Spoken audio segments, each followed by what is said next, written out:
It's been a dark day for the UK and Spain, with both countries recording their highest number of fatalities to date.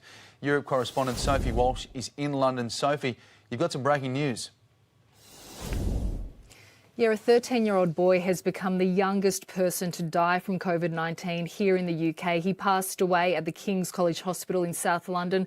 According to a fundraising page, he was healthy. He had no pre-existing health conditions, and apparently he passed away without any of his family nearby because he was so infectious. And this comes after the UK's daily death toll doubled in the past 24 hours, up 381.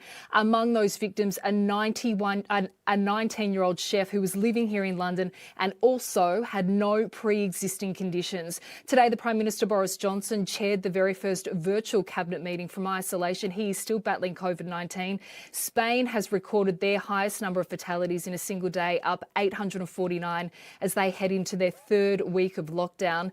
Russian President Vladimir Putin, they're also monitoring him because a doctor that he met has also tested positive to COVID-19. And then Prince William has reportedly said that he wants to return to work with the air ambulance so he can help in this fight against the virus. Alex. That is tough news indeed. Sophie Walsh, thank you. To the US now, could be set to receive more financial relief as the president tries to keep the economy afloat during the crisis. US correspondent Amelia Adams is in Washington, D.C. for us this morning. Amelia, what is on the cards?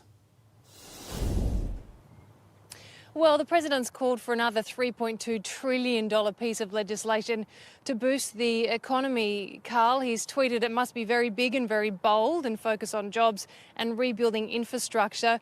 Lawmakers here have been considering the fourth phase of economic relief, but there'll be plenty not too keen to rush into such big spending, given they only passed the largest emergency relief package in US history a few days ago. We are expecting to hear from the White House shortly about some of the details behind its reasons for extending social distancing guidelines here and keeping the economy basically shuttered until the end of April. And I think some of that data could be really interesting for a comparison, perhaps a bit of a template for Australia as to what's working here, what's not, and what to expect. And just in some breaking news, the Dow Jones has closed down its biggest loss quarterly loss, I should say, since 1987. So there is a great deal riding on this as the pandemic continues to wreak havoc on the markets, Carl. Yeah, it's all over the shop, isn't it? So thank you for that. Talk to you soon.